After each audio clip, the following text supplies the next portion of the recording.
दोस्तों नमस्कार।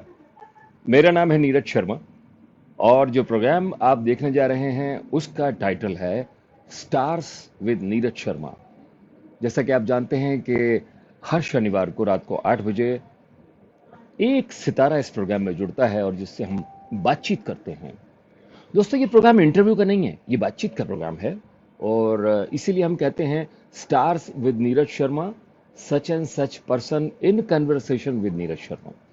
तो आपका सभी का स्वागत है और मैं आपको बता दूं कि आज के कार्यक्रम में जो सितारे हमारे से जुड़े हैं उनका नाम है मनोज बिसारिया। आपको मिलवाता हूं उनसे मैं। मनोज भाई नमस्कार, कैसे हैं आप? बस बढ़िया। अच्छा, मैं आपको ये बताना चाहता हूं दोस्तों कि मनोज जी बहुत समय पहले भी हमारे प्रोग्राम में जुड़े थे, लेकिन कुछ तकनीकी कारणों से नूरिन शर्मा जुड़ चुकी हैं। Hello Noorin, how are you? आप लोगों का मैंने देखा जो आप बाहर घूमने के लिए गए थे, बहुत मज़ेदार तस्वीरें थी आपकी और मेरा दिल कर रहा था कि मैं भी पहुंच जाऊं वहां पर, लेकिन मैं जा नहीं सकता था। एनीवे, सुचित्रा जी जुड़ चुकी हैं। नमस्कार सभी को। सुचित्रा जी नमस्कार। दोस्तों ये हमारे साथ जुड़े थे, प्रोग्राम शुरू हुआ और प्रोग्राम में बातचीत भी इनसे हुई और प्रोग्राम खत्म हो गया। बाद में पता चला कि तकनीकी कारणों से वो प्रोग्राम लाइव हुआ ही नहीं था और मनोज जी की मैं दाद दूंगा कि इन्होंने कहा कोई बात नहीं सर, हम बाद में करेंगे, दोबारा करेंगे इसको। लेकिन मुझे बहुत अब अंदर से दिल को कष्ट हुआ। एक बार क्या हुआ कि एक हमारे आर्टिस्ट थे, हमारे सितारे थे, उनको आने में तकलीफ हो रही थी तो हमने उनको फ़ोन कर दिया मनोज जी को, मनोज भाई आ जाओ। ये कहीं और जा रहे थे। आप देखिए इनकी लगन देखिए, डिवोशन देखिए, हमारे प्रति आदर देखिए। ये फट से गाड़ी मोड़ के अपने घर पहुंच गए और ये आके लाइव स्ट्रीम पे आ गए। प्रोग्राम शुरू हो गया और उस दिन भी इनका प्रोग्राम नहीं हो पाया। लेकिन ये संयमी पुरुष हैं और ये पत्रकार हैं, लेखक हैं, व्यंग्यकार हैं, निर्माता हैं, निर्देशक हैं और पता नहीं क्या क्या हैं, और सबसे बड़ी बात ये संयमी है। आपका स्वागत है मनोज जी। सर मुझे पहली बार पता चला कि मैं ये सब कुछ हूँ। मैं तो यही केवल तो। हर विधा में लिखने की, कहने की कोशिश करता हूँ। हाँ, जब खबर बनाता हूँ तो मैं पत्रकार बन जाता हूँ, बोलता हूँ तो डिबेटर ऑरेटर बन जाता हूँ और अभिनय करता हूँ रेडियो में तो कलाकार बन जाता हूँ। लेकिन बस कोशिश करता हूँ कि हर विधा में दो दो चार चार हाथ आजमा लूँ। और उस दिन जो सर बेइज्जती खराब हुई थी, हालांकि व्यथा मेरी थी, लेकिन आपने अपने तरीके से कह दी। मतलब हम, अच्छा चांस की बात सर ये थी कि उस हाँ, दिन भी मैंने यही लाल टी शर्ट पहनी थी। इसीलिए मुझे आज घबराहट हो रही थी। मैंने भगवान से प्रार्थना की और जब मुझे नूरीन नजर आई, सुचित्रा जी नजर आई, तो मुझे लगा कि नहीं लाइव हो रहा है प्रोग्राम। अच्छा, उस दिन हो ये रहा था कि सर हम लोग बातचीत कर रहे थे, अब कविता भी पढ़ दी, एक व्यंग्य शायद नहीं पढ़ पाया था। और मैं कहा सर कविता मैं तब पढ़ूंगा जब अपना एकदम आखिरी उस पे फेज में पहुंचेंगे। लेकिन आपने फिर अचानक बंद कर दिया। मैं उस समय समझ नहीं पाया हुआ क्या। बाद में पता चला कि सारा जो कार्यक्रम था, मुझे लगता है सर इसमें भी कोई साजिश रही होगी ना, कोई विदेशी शक्ति की साजिश रही होगी। असल में ये जी हुआ ये कि सुचित्रा जी की तबीयत ठीक नहीं थी, इसलिए प्रोग्राम जी लाइव नहीं हो पाया। जी। सुचित्रा जी की तबीयत ठीक नहीं थी, इसलिए लाइव नहीं हो पाया। सुचित्रा जी लिख रही हैं सभी मित्रों को धन्यवाद जो मेरे साथ पिछले हफ्ते जुड़े थे। पिछले हफ्ते सुचित्रा जी दी थी और अजीत भाई लिख रहे हैं। अच्छा, मैं दोस्तों आपको बता दूं, अजीत भाई को मैं कहता हूं हमारे फ्रेंड फिलोसफर एंड गाइड हैं, लेकिन ये हमारे कौन सी कमेटी थी मनोज जी वो? एक तो वो सुझावनदार सेवादार कमेटी, कमेटी है सर। सेवादार सेवादार कमेटी के कमेटी चेयरमैन के है ये हमारे। चेयरमैन है। और और सुझावन सुझावन लाल लाल तो खैर। कमेटी के भी वो हैं, अध्यक्ष हैं जी। हमारे ये। तो ये कह रहे हैं मनोज भाई nice to see you. Naureen Sharma लिखते हैं Suchitra ji Bhumi Aadhaar in Uttarakhand come and join us. अच्छा आप वहीं हैं अभी? वाह, प्रोग्राम खत्म करके मैं सीधे फ्लाइट लेता हूँ और पहुंचता हूँ। और मनोज भाई लिख रहे हैं, मनोज शर्मा, हाय नीरज भाई। हेलो मनोज भाई, भूमि आधार में आप हैं, आनंद हम यहाँ ले रहे हैं आपके भूमि आधार होने का। और मनोज लिखते हैं स्वागत है। और फिर लिखते हैं ये मेरा नाम जपो आज। हाँ मनोज, अरे ये भी मनोज हैं मनोज भाई, ये मनोज बिसारिया हैं, मनोज मनोज भाई को शर्मा हैं। नमस्कार। जी और कमलजीत कौर लिख रही हैं good to see you Manoj. Ji. ये शुक्रिया। अच्छा मनोज भाई, ये बताएं आप कि आपसे मैंने अक्सर सुना है कि ये जर, जोरू और जमीन, इसका क्या किस्सा है? सर जर, किस्सा कुछ जोरू नहीं और था। जमीन। जी। मामला ये था सर, मैं उस समय ऑल इंडिया रेडियो में अनाउंसर हुआ करता था। हाँ। तो मैं बाहर बतिया रहा था और मैंने मजाक में किसी से कहा कि भाई ये जो मामला है, ये यार कुल मिला के जर जोरू जमीन का मामला है। तो तभी मेरे नाम की आवाज पड़ी, मनोज। अब वो आवाज़ शमीम जायसी साहब की थी, हमारे सीनियर अनाउंसर हुआ करते थे, ड्यूटी लगाया करते थे। और मेरा सौभाग्य है कि मुझे शमीम जायसी सर से और एसवी शर्मा सर से सीखने का अवसर मिला, ब्रॉडकास्टिंग के बहुत से गुर सीखे। तो उन्होंने कहा बैठो, हम बैठ गए। तो कहते हैं कि अभी बाहर तुम ही खड़े थे, जर जोरू जमीन जमीन तुम नहीं बोला था। मैं कहा हाँ। कहते बैठो, सही उच्चारण क्या है? मैं कहा सर वो तो मैंने मजाक में बोला था। कहा देखो आप हमारे यहाँ पे अनाउंसर हो, सबसे पहले तो उच्चारण मुझे बताओगे। मैं कहा जी सर, जोरू जमीन। तो कहते अनाउंसर को मजाक में भी कभी गलत शब्दों का इस्तेमाल नहीं करना चाहिए। तो तब से सर कोशिश अपनी यही रहती है कि जब भी बोलें तो कम से कम मानक शब्दों का प्रयोग करें। तो जब भी कभी ये जर जोरू जमीन जैसी बात आती है तो शमीम जैसी सर की डांट मुझे याद आ जाती है। Very good, very good. ये मंजुला सिंह निर्भय जुड़ चुकी हैं। बड़ी सुंदर फोटो लगाई है मंजुला आपने फेसबुक पर, मैंने कमेंट भी किया है और यहाँ भी वही फोटो लगी हुई है। नीरज सर आपको और सभी मित्रों को सादर नमन। थैंक यू मंजुला, आपका स्वागत है।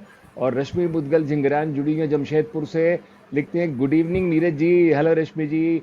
ओ यूएस से, यूनाइटेड स्टेट से राकेश कपूर जुड़े हुए हैं। नीरज भाई थोड़ा जवाब नहीं है और मनोज बिसारिया इज ऑसम। वाह भाई वाह, क्या बात है, क्या बात है। थैंक्स। और मंजुला सिंह निर्भय लिखिए मनोज सर आपका स्वागत है।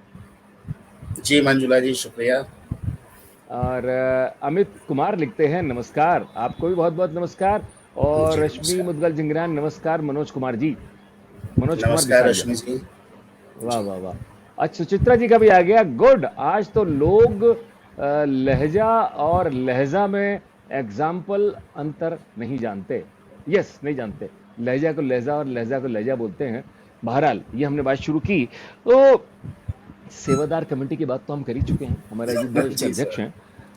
अच्छा आप ना एक बार, दोस्तों मैंने आपको बताया कि ये राइटर हैं, ये क्रिटिक हैं, ये व्यंग्यकार हैं, ये डायरेक्टर हैं, ये प्रोड्यूसर हैं, ये लेखक हैं, और जितने भी टर होते हैं ना सब इनके आगे लगे हुए हैं। मैं इनको अब मनोज टर बोलने वाला हूँ आगे आने वाले टाइम में। तो ये बताएं कि आप जब कुंभ मेले में गए थे तो जी क्या हुआ सर। था? मैंने सुना है, बड़ा जानने की बड़ी उत्सुकता है। सर किस्सा लंबा है, उम्मीद है आप सबको अच्छा लगेगा।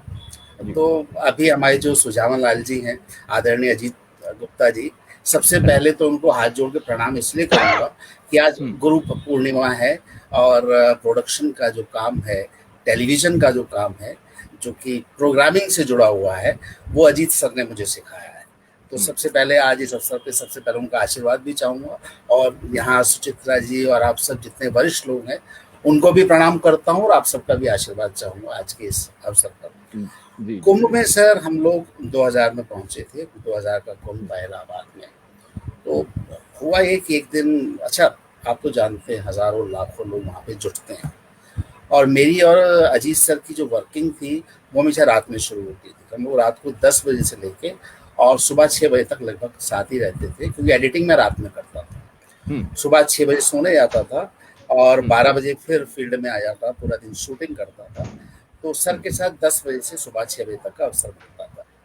एक दिन जी। सर ने कहा यार मनोज, मेरे पास कुछ चांदी के सिक्के हैं और हम्म। मुझे यहाँ पर बांटने थे केबल वालों को और बाकी तमाम लोगों को, लेकिन यार मैं बांट नहीं पा रहा हूँ। तो हम्म। मैंने कहा सर व्यवस्था कर देते हैं, मार्केटिंग के लोग जाके बांट आएंगे। कहते नहीं बांटना तो है लेकिन तरीके से, ताकि कुछ चैनल की भी पब्लिसिटी हो। तो मैं कहा सर बताइए क्या किया जा सकता है। तो फिर अजीत सर से डिस्कशन हुआ तो सर ने कहा मनोज एक काम करते हैं, कोई क्विज शुरू करते हैं हम्म। और उसमें हम जो भी विजेता होगा उसको हम चांदी का सिक्का दे देंगे। मैंने कहा ठीक है सर।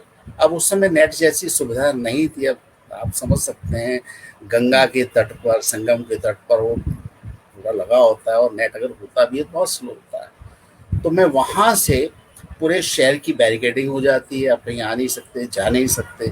तो पैदल वहाँ से 7-8 मील दूर गया, हम्म, एक कोई स्टेशनरी शॉप से मैंने क्विज की किताब ली, हम्म, जो कि लकीली अपने को धर्म, कर्म और इसके ऊपर मिल गई, सामाजिक विषयों पर, इतिहास से जुड़ी हुई। हम्म, तो मैंने रात को बैठकर उसमें से कुछ सवाल निकाले। हम्म, तो फिर अगले दिन सर से आशीर्वाद लेके मैं कहा, सर कोशिश करते हैं शायद हम लोग कामयाब हो जाएं। तो वहाँ हम लोग गंगा जी के तट पर गए।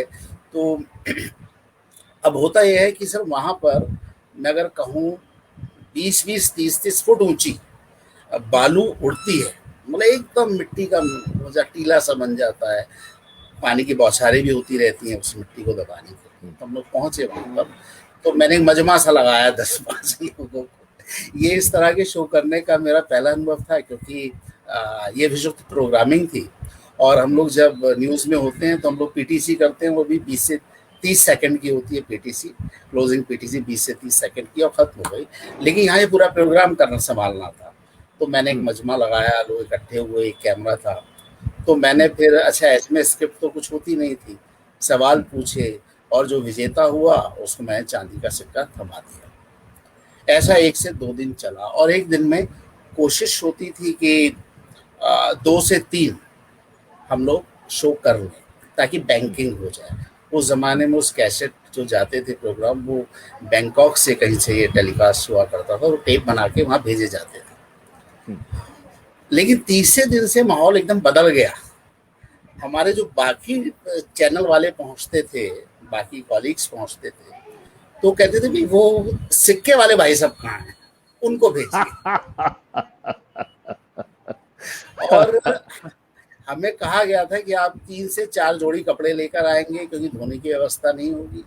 तो एक कोट था, लकीली मैं डालकर लाया था, लेकिन कोट के लिए मना किया था कि आप ऐसे जैकेट वगैरह पहनिए। तो उसी कोट में मैंने लगभग वो 40-45 दिन प्रोग्राम किया। तो वो एक हम्म, ट्रेडमार्क बन गया कि ब्राउन कोट, हाथ में माइक, चांदी का सिक्का। तो चैनल की भी पब्लिसिटी हुई। उसके बाद मुझे चैनल ने मुंबई बुला अच्छा, लिया। बीच में एक सवाल पूछूंगा मैं आपसे, बीच में एक प्लीज सर सवाल बताइए। दिलचस्प। बताइए। जब आप पहले बार आए थे, जो प्रोग्राम लाइव नहीं हो पाया, तब भी आपने ये टी शर्ट पहनी हुई थी, तो तब हाँ तब सर, तक हाँ सर। बदली नहीं है, ये चक्कर क्या है ये? सर आपसदारी की बात है, एक ही है ना, क्या करना। अच्छा, आपसदारी की एक बात और बता दीजिए आप, कि बताइए वो सर। जो सिक्के लेने वाले लोग थे, उसमें से आपके कितने आदमी थे? सर ईमानदारी से कोई भी नहीं था, कोई भी नहीं अच्छा, था। अच्छा, और अच्छा। उसमें होता ये था कि अब कोई नियम भी नहीं था, हम्म, क्योंकि उन दिनों कार्यक्रम चलता था कौन बनेगा करोड़पति। तो जो हम्म, बिग बी थे वो तो करोड़ रुपए का चेक दे रहे हैं, हम एक छोटा सा चांदी का सिक्का दे रहे हैं। लेकिन हम्म, लोगों ने इस क्विज में बहुत ज़्यादा आनंद लिया। और जब मैं मुंबई आया, तो फिर सर ने कहा, यार मनोज इस शो को कंटिन्यू करो। उसके बाद मैं 2.5-3 साल उस चैनल में रहा, और पूरे देश में घूम घूम कर मैंने चांदी के सिक्के ही बांटे। वो आस्था चैनल था ना? आस्था चैनल, जी सर, आज तक चैनल था जो सर। अजीत भाई ने लॉन्च किया था मुंबई अजीत में। भाई सर ने लॉन्च किया था। और हाँ, तो हुआ ये कि हमारे जो चांदी के सिक्के थे वो भी निबट गए, और हम्म, कार्यक्रम भी एक संयोग से एक हम्म, मतलब हिट ही हो गया। वाह, क्या बात है, बहुत खूब। ये हमारे, ये जो हैं, समीर त्रिपाठी लिख रहे हैं, रेड कलर फेवरेट है मनोज बिसारिया जी का। एक्चुअली मेरे सभी मित्रों को पता है कि मेरे पास हम्म, बहुत सारी टी शर्ट्स हैं, लेकिन लाल और मरून मुझे बहुत पसंद है, इसलिए इन्होंने ये तो ऐसा मरून लिखा है। है।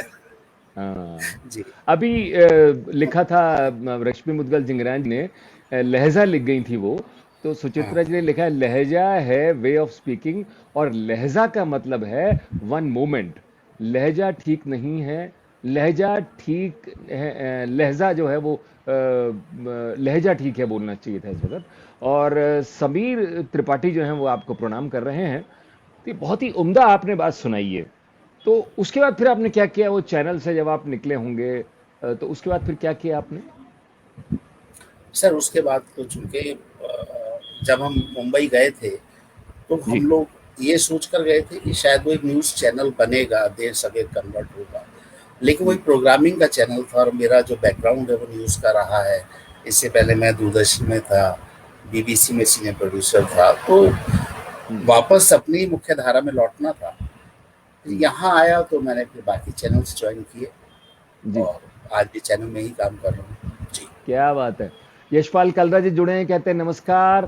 और अनिल शर्मा जुड़े हैं सहारनपुर से, वो भी कह रहे हैं राम राम राम राम, आपको बहुत बहुत बहुत बहुत हमारे जुड़ने के लिए आपका स्वागत है। और आयुष भसीन कह रहा है नाइस जॉब। अब ये मेरे से कह रहे हैं या आपसे कह रहे हैं ये पता नहीं, हम दोनों मान लेते हैं, हम दोनों से कह रहे हैं ये। समीर त्रिपाठी लिख रहे हैं नीरज शर्मा सर आपको भी मेरा सादर नमन है। आपको भी धन्यवाद प्रणाम, आप प्रोग्राम से जुड़े उसके लिए बहुत बहुत धन्यवाद। अच्छा ये तो कुंभ तो हो गया लेकिन मुझे पता चला था बातों बातों में कि रामलीला में भी आपने बड़े कमाल दिखलाए थे अपने। बताइए। हाँ सर, ये बात तो है एक्चुअली। अगर हम्म। मैं एक्टिंग का कीड़ा अपने को अगर लगा तो जी। रामलीला से ही लगा। और जी। हम बहुत छोटे हुआ करते थे, बचपन में सभी छोटे होते हैं सर, मैं भी छोटा अच्छा ही था। बचपन में छोटे थे, सभी छोटे होते हैं सभी बचपन लोग। में हाँ, सभी होते हैं। अच्छा तो फिर हम ठीक सब है। जो दोस्त थे रामलीला जी। देखने जाया करते थे। तो हम्म। आप समझ लीजिए लोधी कॉलोनी, लक्ष्मीबाई नगर, INA, किदवई नगर, मतलब हम्म। है सब 4-6 मील के फासले पे। लेकिन पैदल पैदल जाना, रामलीला देखना। और मुझे रामलीला के अंदर हम्म। जो सबसे अच्छा कैरेक्टर लगता था, है तो भगवान राम के अलावा, वो रावण का लगता था। और मैं हर रामलीला में जाकर केवल हाँ। रावण को देखता था कि रावण वाह। कैसा है। अरे अगर बाप रावण रे। अच्छा है तो हाँ। कंटिन्यू करूंगा, देखूंगा, नहीं तो नहीं देखूंगा। तो बहुत से रावण मैंने देख लिए। अब हम्म। हमारे यहाँ जो एक रावण हुआ करता था, हम्म। वो 3 किरदार निभाता था। एक तो रोल होता था रावण के अलावा दशरथ का, दूसरा होता था हम्म। परशुराम। हम्म। तो हम लोग जब रामलीला खेलते थे बाद में, तो हम्म। चूंकि मैं भी रावण जैसे ही लगता था, है? तो तो हाँ जी। इसीलिए ये वाला जो हाँ। रावण का रोल था वो मैं ही करता था। उसमें अच्छा। दशरथ भी शामिल हो जाते थे, परशुराम भी शामिल हो जाते थे। हम्म। तो वो जो रावण की अदाएं होती थी, हा हा हा हा हा, तो मतलब ये सारी जो चीजें थी, ये मुझे हम्म। बहुत अच्छी लगती थी। यही इसी ने मुझको आगे मोटिवेट किया कि मैं थिएटर करूं। हस्ताक्षर ग्रुप में शेखर वैष्णवी जी के साथ कुछ नाटकों में काम करने का अवसर मिला। हम्म। और रेडियो में तो सर मैं जुड़ा ही हुआ हूँ एक हम्म। कलाकार के तौर पर। और एक बार मुंबई की ही बात है, वो अंजलि कपूर जी बहुत अच्छी अभिनेत्री हैं। तो हम्म। उस समय मैं आस्था में काम कर रहा था। कहती मनोज कल 11 बजे पहुंचना। मैंने कहा कहाँ आना हम्म। है? हम्म। कहती मैं बताऊंगी। तो उन्होंने मुझे 2 पेज की एक स्क्रिप्ट दे दी। मैं वहाँ गया तो काफ़ी लोग वहाँ बैठे हुए थे। तो डायरेक्टर ने मुझे देखा, कहता हाँ ये ठीक है, बैठिए। हम्म। तो मुझे हम्म। डायलॉग वगैरह दिए और कहा, मैंने पढ़ के सुना दिए अपने हिसाब से। कहते यार हमारी शूटिंग अगले हफ्ते से शुरू हो रही है, हम्म। आप हमारे सीरियल में काम कीजिए। हम्म। तो मैंने कहा साहब कितने दिन शूटिंग चलेगी आपकी? कहती 45 डेज का है हमारा लगातार। मैं कहा साहब मैं तो चैनल में नौकरी कर रहा हूँ, हम्म। सैटरडे संडे छुट्टी होती है, कोई 2 दिन की छुट्टी वाला काम हो तो बताइए। हम्म। तो उन्होंने कहा नहीं कि आप तो, अच्छा मैं उस समय चूंकि मुंबई में था, तो फिर हम्म। मुझे लगा कि भाई मैं खुद भी डायरेक्टर हूँ, तो हम्म। जो काम है उसी को करूँ, ज़्यादा बढ़िया है। तो हम्म। उस वजह से मैंने वो सीरियल नहीं किया। तो लेकिन जो जी। एक्टिंग है रावण से जो शुरू हुई, वो आज हम्म। भी जारी है। कहीं भी किसी भी रामलीला अभी भी कहीं लगती है तो मैं रुकूंगा ज़रूर और देखूंगा रावण कैसा अभिनय कर रहा है। वो बात और है कि दशहरे वाले दिन मैं बाहर नहीं निकलता हूँ सर। अच्छा ये बताएं, अच्छा आप मुझे जी। मुझे क्या हमारे जितने भी साथी जुड़े हुए हैं सबको रावण का कोई डायलॉग बोल के सुना दें आप जरूर आज, कोई भी उस हंसी के साथ, हंसी के साथ। सर इसके साथ ना एक छोटी सी बात आपको बताता हूँ। हाँ। हमारी एक जानकार थी, उनको एक शिल्पकार के लिए कहीं जाना था इंटरव्यू के लिए। तो मैं साथ चला गया कि जगह मैंने देखी RK पुरम में है। तो जी। वहाँ पे जो अधिकारी बैठे थे, तो उन्होंने सोचा कि भाई मैं भी कोई शिल्पकार रहा होऊंगा। कहा भाई साहब हम्म। आपने फॉर्म नहीं भरा? हम्म। मैंने मजाक में कह दिया, मैं कहा नहीं मैं तो मुखौटे वगैरह बनाता हूँ। कहा किस चीज़ के? मैं कहा रावण वगैरह के। तो हमारी जो जानकार थी, उन्होंने कहा कि नहीं, रावण बनते हैं रामलीला के, हाँ, अभी आपको डायलॉग मार के सुनाएंगे। तो अब खैर मैंने उनको दिखाया, लेकिन अनफॉर्चुनेटली कुछ दिनों बाद अब वो हमारे बीच नहीं है। तो खैर, लेकिन जाते जाते थोड़ी सी उनको मैंने दिखाई तो मैं हंसा, मैंने कहा हा हा हा हा हा हा हा हा हा हा। मैं थोड़ा अभी है, एक डायलॉग है जिससे मैं सुपड़ खा के नाक कटती है। तो उस समय रावण कहता है, नाक कटे न कटे हुई, चेहरा लहू लुहान हुआ, बता रही बहना सुपड़ के, तेरे नाक कान का क्या हुआ। क्या बात है, क्या बात है भाई। ये अर्चना प्रभाकर जुड़ी हुई हैं और कह रही है नमस्कार आप दोनों को। अर्चना, अर्चना जी आपको भी, नमस्कार। आपको भी नमस्कार। और मैं बताऊं आपको, हमारे साथ और भी बहुत सारे मित्र जुड़े हुए हैं। ये जुड़े हुए हैं मनीष आजाद रेडियो वाला, कहते हैं वाह वाह नीरज जी, आपको भी और मनोज भाई को खूब बधाई, धन्यवाद। और मनीष ये, भाई, हाँ बोले ना। मनीष भाई तो खैर जिसे कहते हैं, मेरे बहुत अच्छे मित्रों में से हैं मनीष भाई। और मनीष, कभी एंकरिंग का मौका आता है तो मैं मनीष भाई को कष्ट देता हूँ। मनीष भाई, क्या बात है, मंच क्या बात आप ही को संभालना है, क्या और बात है, मित्र हैं, छोटे भाई हैं। मनीष, बहुत अच्छा। आप इस कार्यक्रम में आए, बहुत बहुत धन्यवाद भाई। मनीष रेडियो, मनीष आजाद रेडियो वाला देखते हैं, सारा कमाल तो नीरज सर ने किया हुआ है, सब जगह number one. Thank you very much Manish भाई। और मैं आपका प्रोग्राम कभी कभी सुनता हूँ, आप बहुत अच्छा प्रोग्राम पेश करते हैं and I really love that.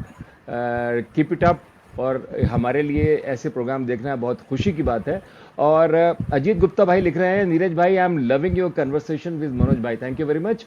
Ajit भाई, आप तो हमारे कौन सी कमेटी, यार मैं भूल जाता हूँ, वो कौन सी, सुझाव लाल सर, सुझाव, नहीं सुजान लाल कमेटी, एक और कमेटी थी ना अभी जब हम वो बात कर रहे थे, सेवादार कमेटी सर, सेवादार सेवादार कमेटी के हमारे अध्यक्ष हैं आप तो। और ये मारिया लुइस हैं, मुंबई से जुड़ी हुई हैं। मारिया जो हैं वो अपना खुद का काम करती हैं। Very nice Neeraj sir, thank you very much Maria. आप you join the programme, I am honoured and wish to see you again. Anju Rakta ji हैं, ये हमारी दरियागंज के जैन स्कूल की प्रिंसिपल हैं, आप जुड़ी, आपका बहुत बहुत धन्यवाद। और नूरीन शर्मा लिख रही हैं, बहुत बढ़िया संवाद बोले, उससे बढ़िया आपका ठहाका। तो मनोज भाई, एक बार ठहाका और हो जाए, एक बार और नूरीन, ये आपके लिए ठहाका, सुन लीजिए आप। अच्छा, नहीं, ये तो, रावण का अभिनय तो आप कभी भी करवा सकते हैं मुझसे। अच्छा ये इंस्टिंक्ट तो इनबिल्ट है। हाँ सर, रावण तो मैं कभी भी बनने को तैयार हो जाता हूँ।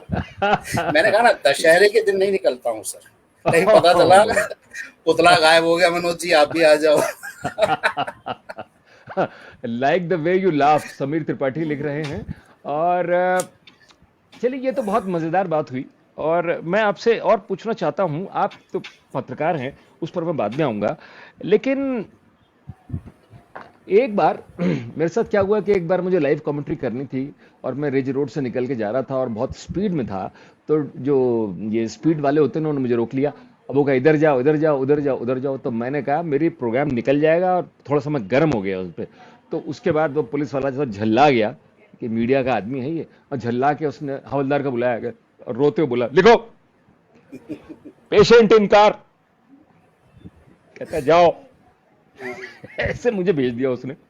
तो आप जी बताइए, एक बार लाइव कमेंट्री कर रहे थे आप करने कह रहे थे, उसका बड़ा जबरदस्त अनुभव है, एक बार मुझे आपने सुनाया था लाइव कमेंट्री का, सर, गणपति एक्चुअली गणपति की। इसके लिए मैं फिर एक बार प्रणाम करूंगा अजीत सर को, क्योंकि अजीत जी सर ने मुझे इस लायक समझा और अजीत सर ने मुझे बहुत अवसर दिया आगे बढ़ने के लिए। तो मुंबई की ही बात है। और उस कमेंट्री से पहले भी एक छोटा सा किस्सा था सर।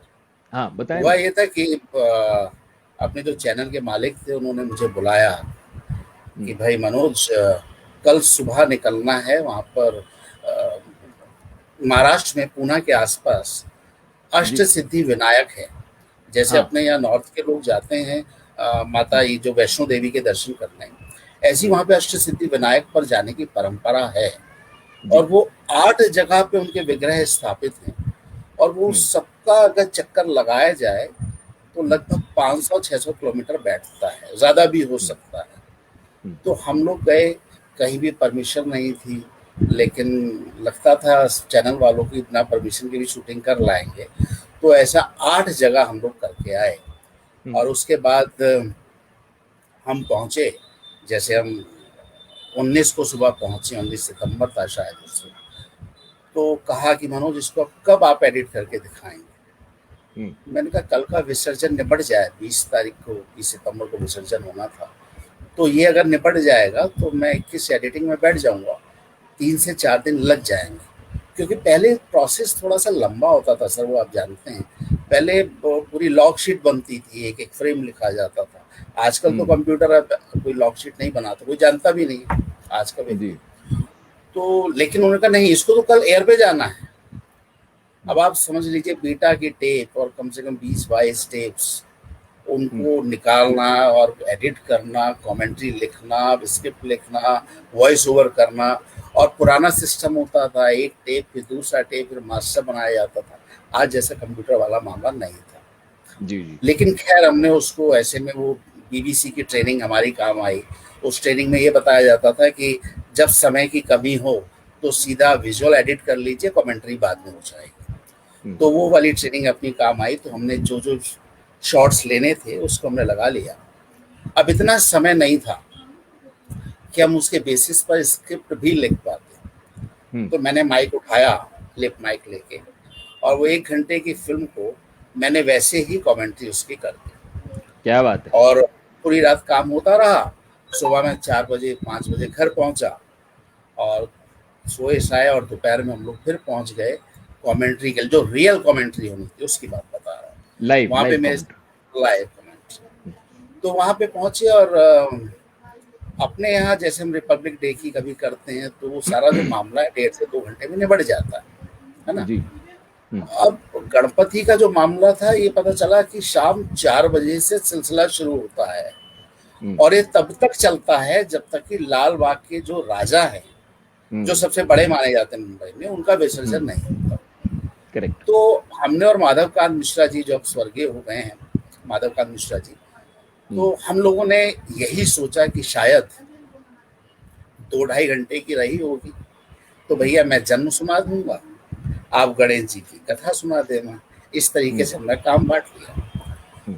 तो जिस समय हम लोग 4 बजे वहां पर पहुंचे, कमेंट्री शुरू हो गई। अब वही एक जैसे विजुअल्स, 2 घंटे के अंदर में कहानियां भी सुना दी, गणेश जी के सारे पराक्रम भी बता दिए। अब मैंने कहा भाई कब खत्म होगी? तो सर ने इशारा किया कि बेटा ये तो रात भर चलेगी। उसके बाद फिर दूसरे तरीके से हमने मोर्चा संभाला, मैंने और साथ में माधवकांत जी ने, और आधा घंटा दोनों लगातार बोलते थे।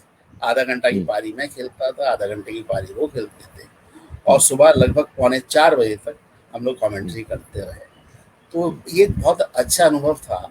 और उसके बाद गला हमारा एकदम ऐसा सूज गया था, क्योंकि कभी 12 घंटे बोलने का अवसर नहीं मिला था। 12 घंटे कमेंट्री करना शायद बहुत बड़ी बात होती होगी मेरे लिए तो, लेकिन उसमें 12 घंटे लगातार हमने कमेंट्री की। अजीत सर भी साथ में बैठे थे। क्या तो बात है। ये एक अच्छा अनुभव रहा था सर जी। अजीत भाई तो भाई साहब मिरेकुलस आदमी है ये, ही हैज क्रिएटेड वंडर्स। और ये राकेश कपूर यूएस से लिख रहे हैं, रावण की क्वालिटी तो इनके मदरबोर्ड पर है, लेकिन बाकी क्वालिटी इन्होंने डाउनलोड की है। दिलखुश शख्सियत है मनोज भाई। शुक्रिया राकेश जी, नमस्कार, ये बहुत अच्छे एक्टर हैं। और अच्छा हाँ, फिर वही तलाश के अंदर भी थे जो रेवती सरन जी का लिखा हुआ था, लेक टंडन ने डायरेक्ट किया था। और ये भी बहुत अच्छा काम कर रहे हैं, यूएस में हैं। डॉक्टर सरला मेहता, नमस्कार डॉक्टर साहब। आपने अपनी बहुत सुंदर फोटो लगाई हुई है और देख के बड़ा आनंद आ रहा है। और ये लिखते हैं अनुभव सक्सेना, माय इंस्पिरेशनल जर्नलिस्ट। और अनुभव सक्सेना दोबारा लिखते हैं, मनोज भैया has done great interviews and great work in journalism. Shailendra Joshi हैं ये, अंजू जी हैं। और अर्चना प्रभाकर लिखते हैं, बहुत रोचक बातचीत चल रही है। देखा आपने, अर्चना जी आपकी तारीफ कर रही हैं कि बहुत ही रोचक बातचीत है। अर्चना जी बहुत बहुत धन्यवाद, बहुत बहुत। और मैं आपको बताऊं, अर्चना जी का जो प्रोग्राम इस पे हुआ था, यूट्यूब पे चला जाता है ये programme. It's a kind of, दोस्तों, it's a kind of documentation. और ये जब यूट्यूब पे चला जाता है तो कोई रिसर्च करना चाहे उस पर भी ढूंढ सकता है। और जो प्रोग्राम अर्चना प्रभाकर का हुआ था, जो अर्चना जी हमारे सामने हैं, देखिए ये आपको मैं दिखला दूं, ये अर्चना जी हमारे सामने हैं। और ये इसी तरह से हमेशा हंसती मुस्कुराती रहती हैं। और इनका हमारा बड़ा पुराना साथ है, हमने बहुत साथ काम किया है रेडियो पर। और आदरणीय विष्णु प्रभाकर जी की ये सुपुत्री हैं। आज तक सबसे ज्यादा व्यूज इनके प्रोग्राम के हैं। कंग्रेचुलेशन अर्चना। और नूरीन शर्मा लिख रही हैं, ये वहां बैठी बैठी लिख रही हैं अपने पहाड़ के ऊपर, आसान नहीं होता लगातार कमेंट्री करना, ग्रेट। और अनुभव सुना लिख रहे हैं, many of great anchors of big media channels has been trained by Manoj भैया। बताइए अब आप इस पर कुछ कहिए। अच्छा सर ये एक्चुअली जी, नहीं नहीं, आप बोलिए, आपको बोलना है भाई साहब, मैं तो सुनूंगा। ट्रेनिंग की, सर जहाँ तक ट्रेनिंग की बात है, ये मैं बताना नहीं चाह रहा था, लेकिन क्योंकि सवाल आ गया है, और एक अच्छा खिलाड़ी वही होता है जो गेंद अगर आ जाए पाले में तो खेलना चाहिए। तो बिल्कुल। मतलब कुछ इंस्टीट्यूट्स, कॉलेज वगैरह मुझे बुलाते हैं, और मैं उन लोगों को जो ट्रेनिंग देता हूँ एंकरिंग की और न्यूज़ की, या फिर थोड़ा बहुत अल्प ज्ञान रखता हूँ भाषा के क्षेत्र में, वो हम्म, सब थोड़ा प्रोनाउंसिएशन वगैरह वो सब बताता हूँ। तो बहुत अच्छी बात है ये। मेरे से बस। मनोज भाई, मेरे से एक ने सवाल किया था एक बार, एक हमारे जी, सीनियर आर्टिस्ट थे। तो जी, मुझसे उन्होंने एक बार सवाल किया, कहने लगे, भाई नीरज, अपने जैसा भी कोई बना रहे हो कि नहीं बना रहे हो? तो मेरी बात समझ में नहीं, ये बात मेरी समझ में नहीं आई थी तब। कुछ दिन बाद ये बात मेरी समझ में आ गई। और जिस तरह आप कर रहे हैं, मैं भी पूरी कोशिश करता हूं कि जो हमारे यंगस्टर्स हैं उनको जितना हम दे सकें। लेकिन आप सोचिए ना, लेने वाला चाहिए। अगर लेने वाला जी लेने सर। को तैयार है तो देने वाला क्यों नहीं देगा? जिस तरह से आप कर रहे हैं, बहुत अच्छा काम कर रहे हैं। अच्छा, अजीत भाई लिखते हैं, मनोज भाई, I remember you had great knowledge about the subject. It's a great compliment. Thanks sir. हाँ, ये है।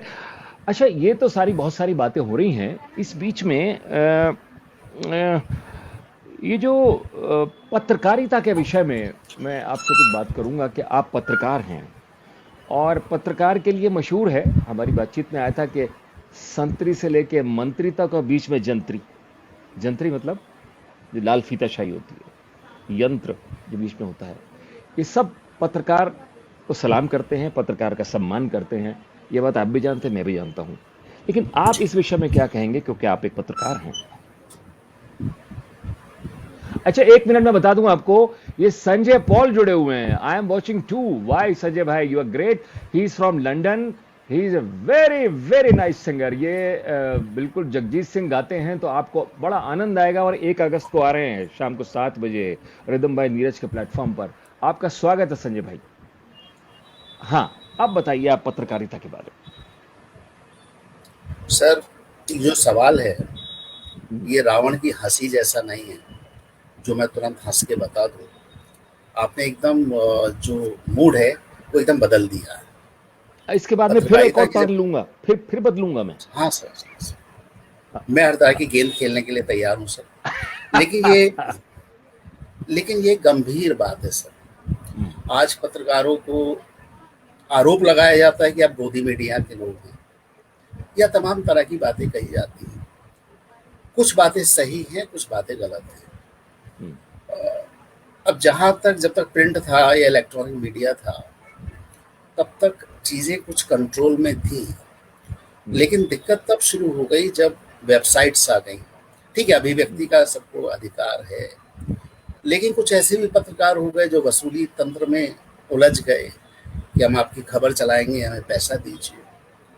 तो हम्म, आप ही के सवाल को मैं बड़ा करता हूँ कि पत्रकार को आवश्यकता नहीं है कि वो संतरी उसके आगे झुके या मंत्री झुके। आपको अपना सिर्फ काम करना चाहिए। और पत्रकार को इस एंड में, या एक लोकल शब्द है, किसी तड़ी में भी नहीं रहना चाहिए कि हम पत्रकार हैं। आप समाज के लिए काम कर रहे हैं, आप फोर्थ पिलर हैं डेमोक्रेसी के। तो अगर आपने अपना प्रभाव दिखाने की कोशिश की, या ज़बरदस्ती आप ये कहें कि हम पत्रकार हैं और आप सुविधाओं के पात्र बनना चाहते हैं, तो कहीं ना कहीं आप निष्पक्ष नहीं रह जाते हैं। हम्म, लेकिन ऐसा हो रहा है, और गहन समस्या है ये भी। ऐसा हो रहा है देश के अंदर कि बहुत से लोग लाभ भी ले रहे हैं, और ऐसे लोग मुट्ठी भर लोग हैं जो देश के कर्णधार हैं या सत्ता को चलाने वाले लोग हैं, उनके आभा मंडल के अंदर अपने व्यक्तित्व का, अपने कृतित्व का, अपनी पत्रकारिता का लोप कर देते हैं। तो ऐसे में वो पत्रकारिता नहीं रह जाती, जी हुजूरी रह जाती है। अच्छा, जब आप मैं आपसे यहाँ पर थोड़ा-सा एक वो ऐड करूँगा कि प्लीज। एक एक होता है खोजी मीडिया और एक होता है गोदी मीडिया, जिसका आपने ये गोदी मीडिया क्या है? सर जानते आदमी हैं, मेरे मुंह से ही सुनना नहीं, मैं चाहते हैं। भाई साहब मैं ये हमारे से देखिए इतने सारे लोग गोदी जुड़े हुए हैं। मैंने आखिरी बात अगर आप गौर करें, मैं उसी को एक्सप्लेन कर रहा था, आखिरी बात हुँ, कि बहुत से पत्रकार अपनी पत्रकारिता का जो समावेशन है वो आभा मंडल के अंदर कर देते हैं। तो हुँ, आभा मंडल से जुड़े हुए केंद्र जो कहते हैं वो उसको मान लेते हैं, बिना किसी बात के जांच पड़ताल किए हुए। आभा मंडल जो कहलवाना चाहता है वो आप कह देते हैं, अपनी बुद्धि का इस्तेमाल नहीं करते हैं। हुँ, उसकी एक वजह भी है सर। वजह ये है, पत्रकार कहीं नौकरी करता है, हुँ, और जहाँ नौकरी करता है उसको ये लाला चलाता है, और जो लाला है, लाला के हित जुड़े हुए हैं। वो चैनल को चैनल के तरीके से नहीं चला रहा है, वो व्यापार की दृष्टि से चला रहा है। और एक व्यापारी सीधे सरकार से टकराव क्यों लेगा, मुझे बताइए। आज उद्योगपति जब चैनल खोलेंगे तो क्या आप उस उद्योगपति के खिलाफ कुछ बोल पाएंगे? पत्रकार नहीं, अकेला क्या करेगा? या तो ऐसा हो, अब मैं इसमें सोशल मीडिया को धन्यवाद देना चाहूंगा कि सोशल मीडिया वाले बेचारे अपने दम पर जो सत्य है उसको उद्घाटित करने की कोशिश कर रहे हैं। हुँ, लेकिन ट्रेनिंग की कमी, धन की कमी, और अपनी बात को परोसने की जो कला है उसकी कमी, फेल हो जाते हैं। क्योंकि एक बड़ा पत्रकार और एक सोशल मीडिया में सबसे बड़ा अंतर ये है कि बड़ा पत्रकार अगर कोई बात कहेगा, वो कम से कम घटना की तस्दीक कर लेता है कि घटना ऐसे हुई, चेक एंड बैलेंस कर लेता है। लेकिन सोशल मीडिया वाला अगर कहेगा तो उसने एक्सीडेंट तो दिखा दिया, लेकिन ये नहीं बताया कि एक्सीडेंट किस वजह से हुआ। एक गिरता हुआ आदमी तो उसने दिखा दिया, लेकिन उस पूरा सिनेरियो जो है वो नहीं बता पा रहा। तो जी, इससे सनसनी फैलती है। तो गोदी मीडिया की जहाँ तक बात है, कुछ ऐसे हमारे मित्र हैं जो सत्ता के करीब हैं, उनकी वजह से बहुत सारे लोग या एक पूरा समुदाय, कम्युनिटी या सारी पत्रकारिता बदनाम हो रही है। और ऐसे लोग मैं समझता हूँ पत्रकारिता में ही नहीं है, हर जगह है, चाहे वो हुँ। राजनीति हो या कोई भी क्षेत्र हो, ऐसे लोग होते हैं।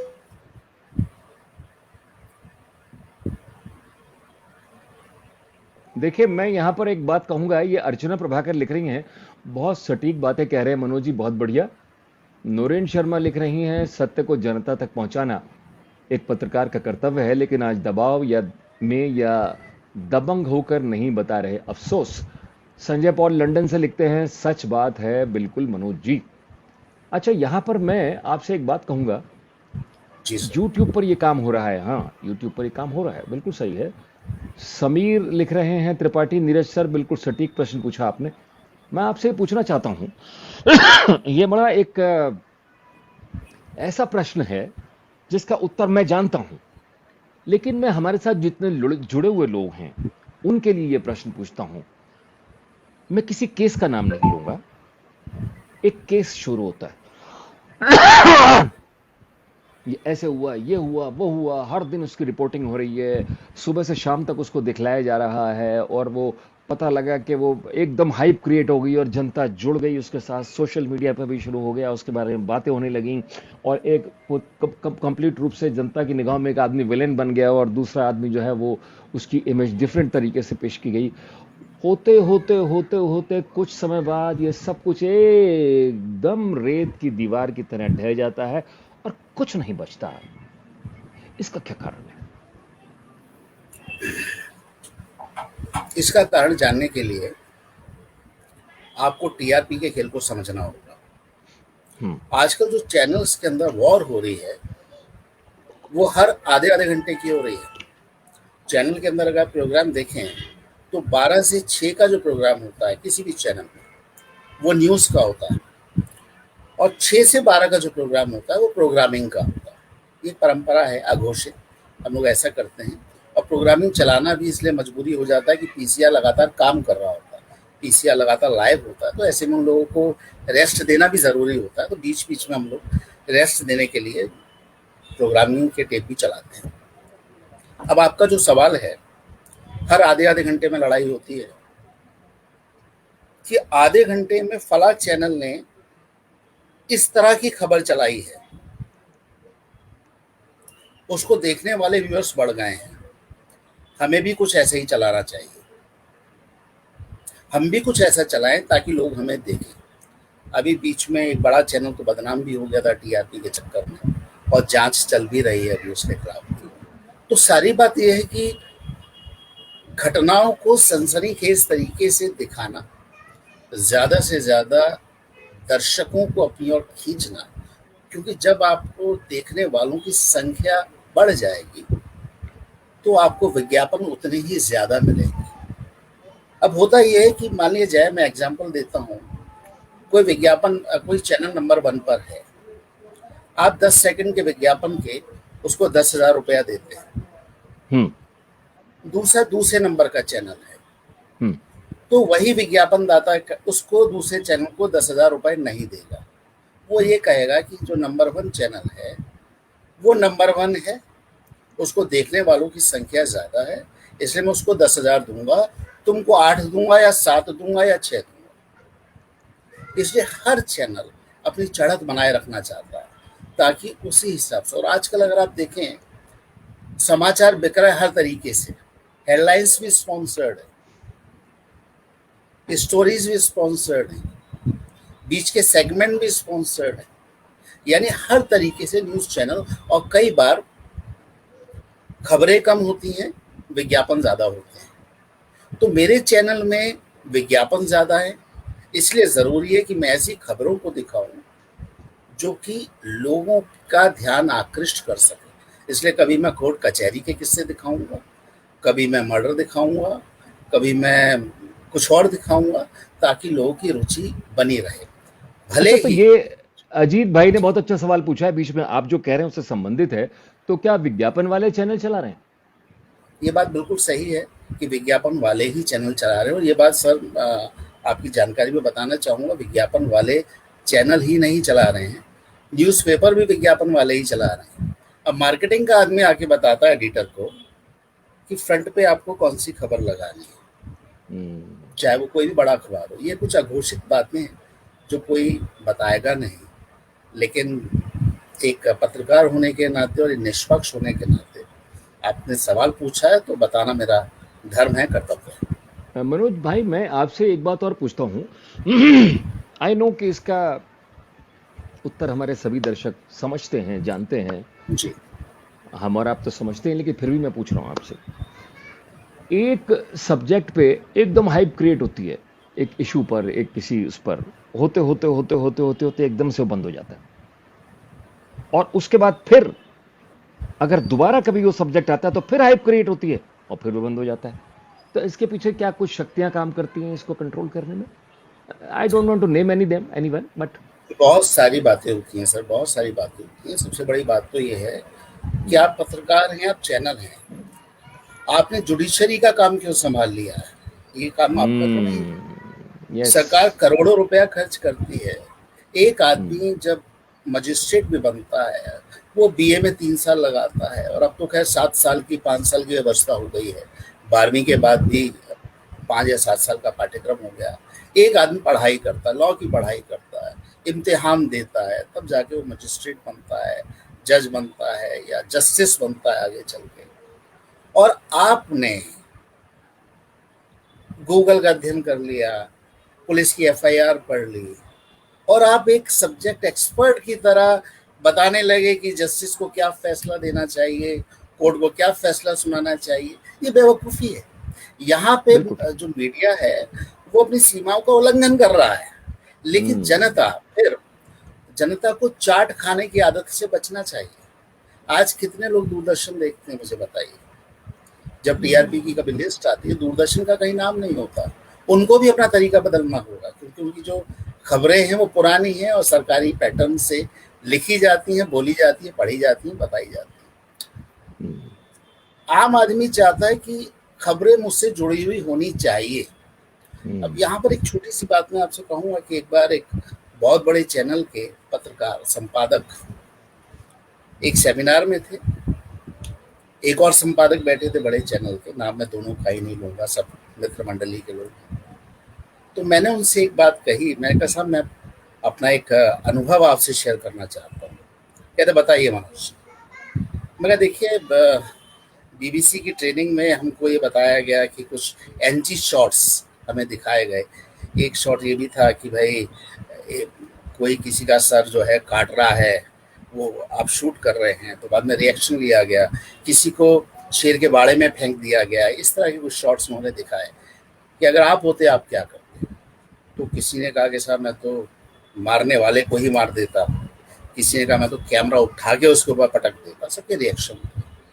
तो मैंने उन दोनों संपादकों से एक ही बात कही, मैं कहा आपका रिपोर्टर कहीं रिपोर्टिंग पर फील्ड में है, अचानक कोई दुर्घटना हो जाती है, किसी का एक्सीडेंट हो जाता है, तो ऐसे में आपके रिपोर्टर को क्या करना चाहिए? क्या उसको एम्बुलेंस कॉल करनी चाहिए?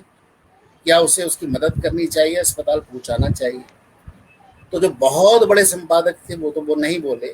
दूसरे संपादक कहते हैं कि अगर मेरा पत्रकार रिपोर्टर एम्बुलेंस बुलाएगा या फिर उस घायल व्यक्ति की मदद करेगा, मैं उसको नौकरी से निकाल दूंगा। सोचिए, ये संवेदनहीनता है। आप अगर पत्रकार बन गए तो आप मनुष्य तो है ना, अपना मनुष्य का जो फर्ज है वो तो निभाना चाहिए। पत्रकार होने का मतलब ये नहीं कि आप मनुष्यता को खो देंगे। एक आदमी मर रहा है, आपने वो किस्सा सुना होगा कि वो गिद्ध था, मरता हुआ बच्चा था, फोटोग्राफर ने उसकी फोटो खींची और उसके बाद वो एयरपोर्ट चला गया। किसी ने पूछा कि ये बहुत विवादित किस्सा रहा है कि भाई वो जो गिद्ध था वो इंतजार कर रहा था बच्ची मरे और मैं उसको खा लूं, तो क्या आप बताएंगे वहाँ कितने गिद्ध थे? तो जिसने फोटो खींचा था उसने कहा भाई मुझे नहीं मालूम, वहाँ पे एक गिद्ध था, मैं तो एयरपोर्ट चला गया था फोटो खींच के। जिसमें वो लड़की मर रही थी। बहुत प्रसिद्ध तस्वीर है, एक मरती हुई बच्ची का और गिद्ध खड़ा हुआ है। तो लिखने वाले ने कहा नहीं, वहां दो गिद्ध थे। एक गिद्ध वो जो मरने का इंतजार कर रहा था, एक गिद्ध वो था जो कैमरे में शूट कर रहा था। और कहा जाता है कि इसको सुनने के बाद उस फोटोग्राफर ने बाद में सुसाइड कर लिया था। क्या तो संवेदनशील होना चाहिए, चाहे आप नेता हो, पत्रकार हो या कोई भी हो। अगर आप संवेदनहीन हैं तो फिर आप किसी भी पद पर सुशोभित होते हुए अच्छे नहीं लगेंगे। और पत्रकारिता तो एक धर्म है, कर्तव्य है। बहुत बढ़िया बात आपने कही है। और नौरीन शर्मा लिखती हैं, इतनी बेबाकी से आपने सच बचाया, ग्रेट। और हरेंद्र कुमार लिखते हैं, सर मुझे लगता है सबसे बड़ी गलती जनता की है। कपिल कौशिक लिखते हैं, Doordarshan is still far far superior than the ad channels running after TRP. और फिर हरेंद्र कुमार लिखते हैं, sir don't mind but Indian media is 90%, जो कुछ भी इन्होंने लिखा है। और अजीत गुप्ता लिखते हैं, you mean news anchors are more of advertising anchors than a news reader? Yes, now they should they sound like one. ये वेरी इंपॉर्टेंट बात लिखी है अजीत भाई ने कि वो जो एडवर्टाइजिंग एंकर हो गए वो लोग सारे के सारे। सर मैंने आपसे जैसा भी बताया, हाँ बिल्कुल सही कहा आपने। एक चैनल का पत्रकार क्या करेगा? भाई आप अगर नौकरी छोड़ देंगे, 1000 आदमी पीछे खड़े हैं। और मीडिया की आप हालत जानते हैं, नौकरियां नहीं है। सबसे बड़ी बात है जो लाला कंपनियां हैं, लालाओं को सुधरना चाहिए ना, कि आप निष्पक्ष बने, आप सरकार का प्रकोप झेलने वाले बने। आप अगर चैनल खोल रहे हैं तो आप सोचिए, मैं सच्चाई ईमानदारी को लाऊंगा। वो तो बेचारा एम्प्लॉई है, क्योंकि हित साधन तो आपके जुड़े हुए हैं। आप अपने चैनल के माध्यम से, एक रिपोर्टर बेचारा क्या करता है, वो एक सेतु का, एक पुल का काम करता है। अपने लाला जी की मुलाकात कराएगा बड़े बड़े मंत्रियों से कि चलिए साहब चाय पानी भी बुलवा लेते हैं। नहीं तो क्या है, लाला जी दूसरी अपनी हैसियत से मिल पाते हैं उनसे, तो पत्रकार का कहीं ना कहीं दुरुपयोग भी हो रहा है। लेकिन बेचारे क्या करें, उनको नौकरी तो करनी है। अजीत रही गुप्ता बात लिख न्यूज रहे है हैं, ji. Photographer committed suicide, yes, suicide कर लिया। अशोक मेहरा लिख रहे हैं, ये वैसे मेरठ के रहने वाले लेकिन शूटिंग पे इस वक्त बाहर हैं कहीं। इस प्रोग्राम का नशा कुछ और ही है, टाइम होते ही ढूंढना शुरू हो जाता है। और मनोज शर्मा लिख रहे हैं, मनोज जी की बातें सबके लिए सबक हैं, बिल्कुल हैं। और डॉक्टर सरला मेहता लिखती है, संवेदनशीलता बहुत जरूरी है। मनोज भाई, ये जो हम बातें कर रहे हैं, जैसे कि रथ चलता है ना तो उसका सारथी होता है भगवान कृष्ण, जी रथ हाँक रहे थे अर्जुन का। उसी प्रकार जो एडिटर होता है, एडिटर इन चीफ, जो editorial policy of the channel है, उस पर भी तो काफी कुछ डिपेंड करता है। आंशिक रूप से बात सही है, पूरी तरीके से हम्म। नहीं। हम्म। जितने भी टॉप नॉच लोग हैं चैनल के अंदर, सबका एजेंडा सेट होता है। कोई जो चैनल है हम्म। वो पहले से ही अपनी पॉलिसी बना लेता है कि यहाँ इतना सरकार का विरोध करना है, इतना हमें पक्ष करना है। और ये जो पॉलिसी है ये अखबारों की भी है, आप कोई भी अखबार देख लीजिए, 4 दिन बुराई हम्म। सरकार की करेंगे, 5वें दिन कहीं ना कहीं गदगदा देंगे। तो ऐसा होता है। हम्म। आप या। ट्रूथ को अगर दिखाना चाहें अपने तरीके से लगातार, हम्म। तो मुझे नहीं लगता कि आप लगातार दिखा पाएंगे, जब तक कि आप खुद पत्रकार ना हो, आपके अपने साधन ना हो और हम्म। प्रकोप झेलने की क्षमता ना हो। अगर आप हम्म। किसी की नौकरी कर रहे हैं, और जो एडिटर इन चीफ आजकल बनाया जाता है वो योग्यता से कम बनता है, हम्म। कॉन्टेक्ट से ज़्यादा बनता है। ये एक हम्म। ओपन ट्रूथ है, आप जानते हैं कि भाई मेरी इतनी पहचान है, यहाँ से इतना मिल जाएगा, यहाँ से इतना दिल आपको दिलवा दिया जाएगा। ये सब सेटिंग का खेल है। बिल्कुल। जी अंजू रक्ता लिख रही हैं, some news is presented with different angles keeping political parties in mind, I feel sometimes. आप काफी हद तक ठीक हैं। मैं आपको आपसे एक बात शेयर करना चाहता हूं मनोज भाई। एक न्यूज प्रेजेंटर हैं, एंकर हैं, पत्रकार हैं, वो जब बोलते हैं तो ऐसा लगता है कविता बोल रहे हैं। और जी मैं उनका फैन था, उनको सुना करता था। चैनल का नाम नहीं लूंगा, लेकिन उसके बाद ऐसा डाइवर्जन आया उनके चैनल में कि जी वो ऐसी बातें सामने आने लगी कि हमने देखना ही बंद कर दिया। तो नतीजा क्या हुआ? चैनल देखना बंद हुआ, उस न्यूज़ एंकर को हमने देखना बंद कर दिया। तो ये भी एक बहुत बड़ी चीज़ है। अपनी पॉपुलैरिटी को बरकरार रखने के लिए ज़रूर इस चीज़ का ध्यान रखना चाहिए। खैर, हमने ये बहुत बढ़िया बातें की। आपने जो इतनी बातें बताई, सब लोग उसको बड़ा एंजॉय कर रहे हैं। और अच्छा, वणिक टाइम नाम की पत्रिका आप चलाते हैं, उसमें आप जो है संपादक हैं, प्रकाशक हैं, और क्या क्या नहीं है, सर उसके स्वामी और बारे में थोड़ा मुद्रक कुछ भी रह बताएं। गए। स्वामी और मुद्रक भी आप ही हैं। तो उसके बारे में एक्चुअली बताएं आप जरा। ये शायद अगर हम इसको व्यावहारिक तौर पे देखें तो शायद घाटे वाली बात है। लेकिन फिर भी मेरे साथ एक दिक्कत ये है कि मैं जब कदम बढ़ा देता हूँ तो किसी भी सूरत में पीछे नहीं हम्म। उठाता हूँ। ये मेरी एक आदत है। हम्म। मैं अगर बढ़ हम्म। गया तो बढ़ गया, नफ़ा भी मेरा, नुकसान भी मेरा। परिणाम की मैंने चिंता ना पहले कभी की है और ना ही कभी आगे करूँगा। बहुत अच्छी तो बात है। कुछ व्यापारी लोग थे, वो मेरे पास आए। मैं तो चैनल में काम कर रहा था, आज भी कर ही रहा हूँ। तो उन्होंने कहा कि भाई हमारी कोई आवाज़ सुनने वाला नहीं है, तो हम एक पत्रिका लेकर आना चाहते हैं और हम चाहते हैं कि आप संभाल लें। हम्म। मैंने कहा ठीक है। अब चूंकि दिल्ली में रहता हूँ तो मैंने कहा आप लाइसेंस वगैरह ले लीजिए और हम जो है आपकी फंडिंग और दूसरे तरीके से मदद कर दिया करेंगे ताकि पत्रिका चल सके। मैंने कहा ठीक है। अब लाइसेंस लेने में आरएनआई से समय तो लगता ही है, तो खैर वो सब मिल गया। लेकिन जब मैं उनके पास गया, मैंने कहा भाई अब वो पत्रिका सबमिट करनी है, अब आप पैसा लाइए। तो पता चला उन समय फूट पड़ गई। ओहो।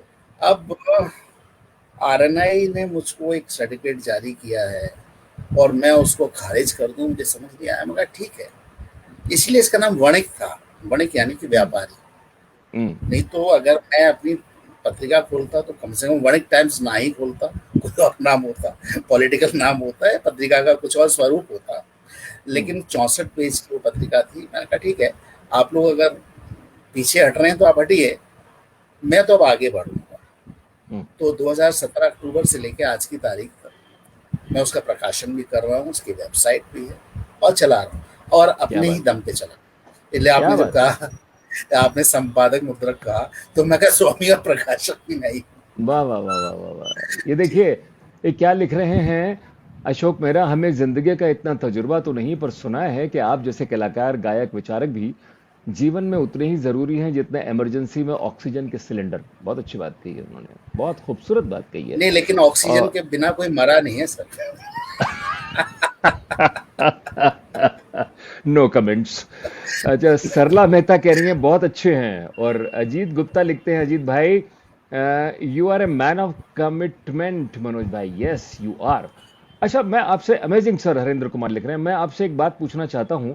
प्रियंका जी। भटनागर, हमने बहुत से बातें करे पत्रकारिता की, तो फिर अब आने वाले समय में क्या फ्यूचर होगा पत्रकारिता का, आप बताएं। ये जरूर आप बताएंगे, लेकिन उससे पहले मेरी बात जरूर बताएंगे आप। जी।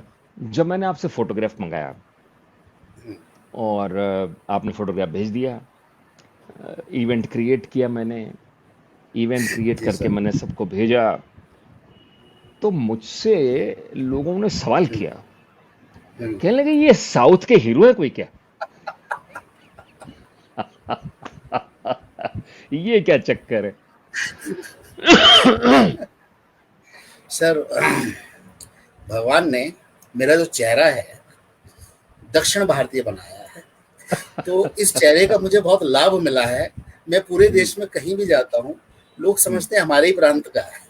मैं हैदराबाद में शूटिंग कर रहा था सर। मैं हैदराबाद में शूटिंग कर रहा था, सुबह की फ्लाइट थी और हम्म, जल्दी पहुंच गया।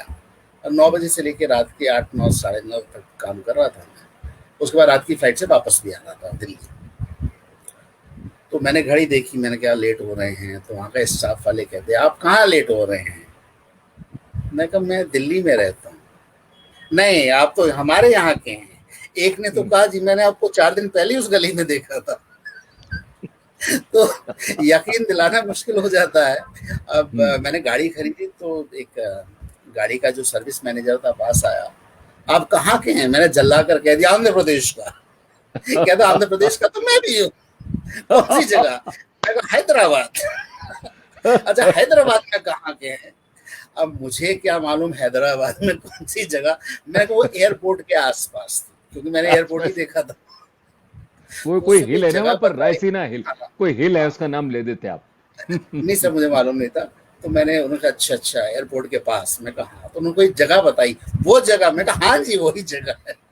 लेकिन तुम ये, तो वैसा नहीं बोलता। मैंने कहा वो, हाँ। मैं दिल्ली में रहा तो इतना नहीं बोल पाता, हिंदी हिंदी आती है। प्रियंका भटनागर ने आपको कमेंट दिया है, yes that's true, total copy of Nagarjun. कुछ कहिए ना। क्या कहूँ सर। पसीना आ गया। नहीं मनोज सर। भाई, मनोज भाई, have you ever performed with Neeraj भाई। कभी मेरे हाँ साथ काम किया है, पूछ रहे हैं सर, अजीत भाई। बहुत अच्छा सवाल सर। आपके साथ हम्म, तो कई नाटकों में काम करने का मौका मिला है सर, रेडियो में। और हम्म, बहुत अच्छा अनुभव रहा है आपके साथ। और बल्कि हम्म, इस समय मैं आपको दिखा नहीं सकता कुछ। आपकी फ़ोटो भी है मेरे साथ, क्योंकि मेरी आदत हम्म, ये रहती है कि जब भी कभी ख़त्म होता है नाटक, तो उसके बाद मैं सबको खड़ा करके एक बार फ़ोटो ज़रूर लेता हूँ। तो हम्म। आपकी भी बहुत सी फ़ोटो हैं। कई नाटकों में आपके साथ काम करने का, आपसे सीखने का मुझे हम्म। सौभाग्य मिला है और आगे भी मिलता अरे, रहेगा। अरे क्या जी बात सर। करते हो। आप बहुत गुणी व्यक्ति हैं, और मुझे बहुत अच्छा लग रहा है, हमारे सभी लोग बहुत एंजॉय कर रहे हैं इस प्रोग्राम को। और जिस बेबाकी से आप बता रहे हैं, ये आमतौर पे लोग बताते नहीं हैं। और ये देखिए, एक बहुत जबरदस्त, अच्छा, एक, आप व्यंग्यकार कैसे बन गए। व्यंग्यकार कैसे बना सर? हम्म, सर एक्चुअली मैंने जो शुरुआत की है, जब हाँ। मैं तीसरी क्लास में पढ़ता था, हम्म, तो मैंने कविता लिखनी शुरू की थी। हम्म, और मेरे स्कूल में लिखा गया बाल कवि मनोज विसारिया कई वर्षों तक लिखा रहा। तो शुरुआत मैंने कविता लेखन से की। और अच्छा। कॉलेज तक आते आते मैं कविता लिखने से इतना बोर हो गया कि मैं फिर डिबेट में और भाषण और इस सब में चला गया। ओके। और उसके बाद जब अभिनय का कभी कीड़ा काटता है तो वो चीज़ जो निसृत होती है वो व्यंग्य के रूप में होती है। तो मतलब एक ट्रांसफॉर्मेशन है, आप उसको ट्रांसलेशन कह सकते हैं कि भावों को हमने जो ट्रांसलेट किया है वो व्यंग्य के रूप में कर दिया है वो अभिनय ही। और जीवन में जो पहला पुरस्कार भी अगर मुझे मिला था वो एक्टिंग में ही मिला था, मोनो एक्टिंग में मिला था, और वहां पर भी रावण ही बना था सर। अरे अच्छा, आपने आज दो शब्द आपने कहा, आपने आज एक्वायर किए हाँ बातचीत, सर, हम लोगों की बातचीत के दौरान, वो क्या शब्द है बताएं जरा? दरगाह का पीर और हमासी और तीसरा तबलची। दरगाह का एक्चुअली पीर। होता है, हाँ। एक्चुअली होता है ऐसा कि आप जैसे लोगों से बातचीत करते हो, या पिछली बार सुचित्रा जी ने एक बात अच्छी कही थी, क्या? आज चांद बहुत बड़ा है। वो उच्चारण हाँ। में बता रही थी, आज चांद बहुत बड़ा है। उन्होंने कई तरीके से उसको बताया। तो हाँ। हम सब आप लोगों से सीखते हैं। तो सर के साथ बातचीत चली एक बार सुझावन लाल, तो मुझे वो शब्द इतना अच्छा लगा कि व्यंग्य में मैं उसको लिखने लगा। और चंडू खाना तो पुराना शब्द है लेकिन थोड़ा प्रचलन से बाहर आ गया था, तो इसलिए चंडू खाना जैसे शब्द, ये आप हाँ। हिंदी के जो एकदम भदेसी किस्म के शब्द हैं उनको मैं अपने व्यंग्य में जरूर लिखता हूँ ताकि वो भी एक बने रहें शब्दों में। ये लिख रहे हैं राकेश कपूर यूएस से। नीरज भाई भी एक पूर्ण संस्थान है, इनका साथ तो हर जगह मिला, लेकिन कभी साथ काम करने न करने का ताउम्र खलेगा नहीं। राकेश भाई, हम जरूर साथ काम करेंगे। आप यहाँ आ जाएंगे, वरना मैं यूएस पहुंच जाऊंगा, इकट्ठे काम करेंगे हम लोग निश्चित रूप से। और वेलकम राकेश भाई कह रहे हैं। और सविता गुप्ता लिख रही हैं, होनहार बिरवान के होत चीकने पात। सविता जी, आपकी फोटो बहुत अच्छी है और आपने जो आउटफिट पहना उसका कलर बहुत अच्छा है। Very nice colour, very nice, बहुत अच्छा लग रहा है। और नूरिन शर्मा लिखे, सुचित्रा जी तो अपने आप में एक इंस्टीट्यूशन है। Yes, she is undoubtedly. Rakesh Kapoor हंस रहे हैं। और अच्छा, मैं आपसे एक बात और जानना चाहता हूं, जो मैंने बड़ा बड़ा जी बड़ा बड़ा कई बार मैंने भी डायरेक्टर का रोल किया है, मतलब रोल क्या किया, डायरेक्शन भी की है, हर जी, जगह की है। लेकिन आपसे जानना चाहता हूं कि डायरेक्टर का काम क्या होता है? मुझे समझ आ गया सर। आपने दुख में रखकर हाथ रखा है। हुआ ये सर कि बताइए, बताइए ना। हुआ ये सर कि मैं एक चैनल डिजाइन करा था दिल्ली से बाहर। हाँ। हम्म। तो उसमें जो हमारे लोग थे काम करने वाले, कुछ मुंबई के थे, कुछ दिल्ली के थे, और हम्म। कुछ उस लोकल एरिया के थे। हम्म। तो चूंकि चीफ डायरेक्टर मैं ही था, तो हम्म। मैं सुबह आता था अपने कमरे में और कागज कलम लेता था, कुछ कुछ लिखता था। हम्म। और बाहर शूटिंग चल रही होती थी, कई बार शूटिंग फ्लोर पे चल रही है, कहीं आउटसाइड चल रही है, मेरा काम सब होता रहता था। हम्म। तो लाला जी तो जो थे वो बेचारे भले आदमी हैं, लेकिन लाला जी को लाला पता जी। नहीं था वो लाला जी को पता नहीं था कि भाई काम कैसा होता है। एक बार आया, यार मनोज जी आपसे एक जानकारी लेना चाहता भाई, जो हूँ। मैं कहा जी पैसा लगाए वो बताइए। लाला जी, जो पैसा लगाए हाँ वो जो लाला पैसा, जी। हाँ। तो कहा मनोज जी आप मुझे बताइए कौन क्या काम करता है। हम्म। मैं कहा जी बिल्कुल बताते हैं। हम्म। मैं कहा जी ये डायरेक्टर है, ये क्या हम्म। करता है, ये हम्म। शूटिंग करता है और शूटिंग के बाद एडिट भी यही करवाता है। वो कौन है? मैं कहा जी वो वीडियो एडिटर है, जो शूटिंग होती है, जो शॉर्ट टिप्स होती है उसमें एडिटिंग करता है। ये कौन है? मैं कहा ये वीओ आर्टिस्ट है, जो स्क्रिप्ट राइटर स्क्रिप्ट लिखकर देता है, ये उसको पढ़ता है। अच्छा वो कौन है? मैं को संगीत तैयार करता है। अच्छा ये कौन है? ये स्क्रिप्ट राइटर है। अच्छा और वो, मैं कहा जी वो कैमरा मैन है। हम्म। तो मनोज जी इन सबका काम तो मुझे समझ में आ गया, आप क्या करते हैं? मैंने कहा जी मैं इस तंत्र को घुमाने का काम करता हूँ, डमरू की तरह तंत्र को घुमाने का काम करता हूँ। हम्म, खैर कुछ दिनों बाद मुझे वहां से आना ही था, तो हम्म, उन लोगों को लगा कि यार मनोज जी तो बंद कमरे में कुछ लिखते लिखाते हैं और हम भी संभाल लेंगे। हम्म, तो उनके बेटा बेटी थे, वो मुखर हो गए कि भाई हम भी संभाल लेंगे, मनोज जी जा रहे हैं तो कोई बात हम्म, नहीं, हम हम्म, संभालेंगे, देश की हम्म, रक्षा हम करेंगे। हम्म। तो उस तरीके से वो आ गए।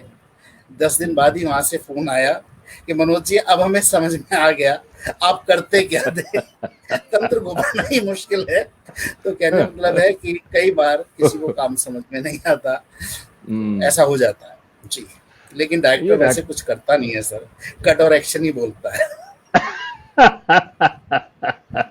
ये नोरिन शर्मा लिख रही हैं, हंस रही हैं, पहाड़ पे बैठी बैठी हंसे जाइए आप, हमारा दिल जला रही हैं आप, कोई बात नहीं, हम जल रहे हैं। जी अच्छा, राकेश कपूर लिख रहे हैं, एक मिनट, ये इनके कमेंट में कमेंट छुप गया था, ये राकेश भाई आपका कमेंट छुप गया, पता नहीं क्या आ गया था उसके ऊपर। ये लिख रहे हैं, जो हर वक्त बोले ला ला, वो लाला।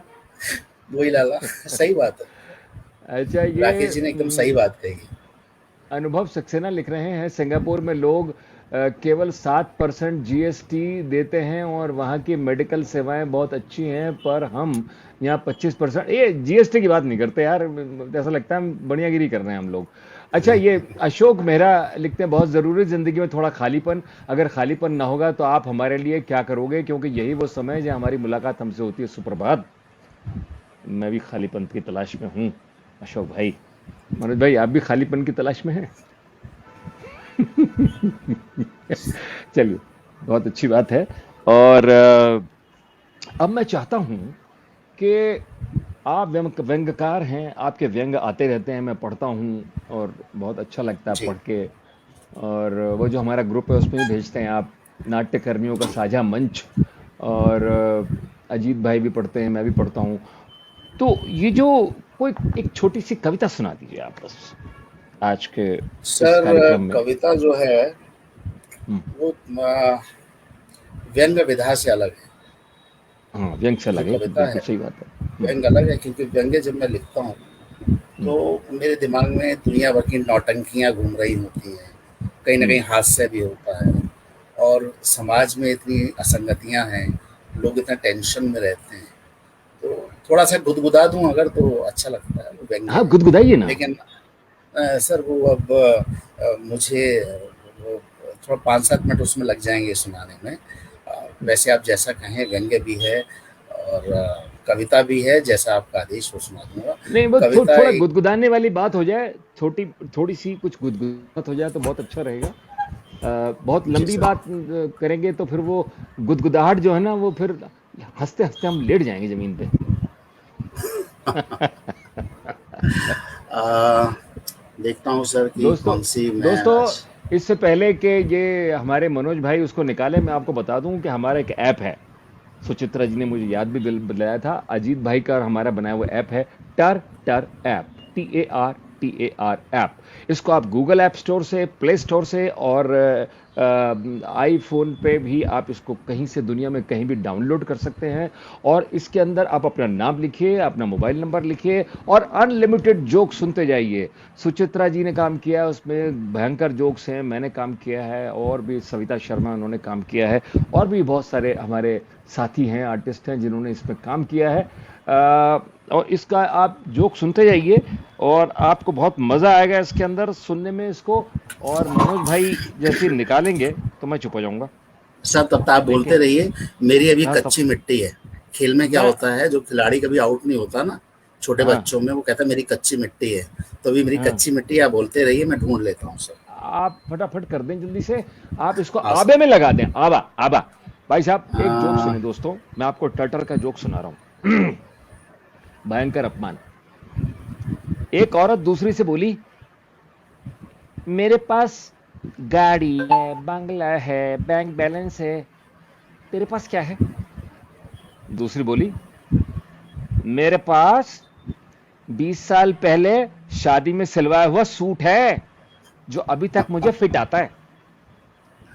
सन्नाटा छा गया।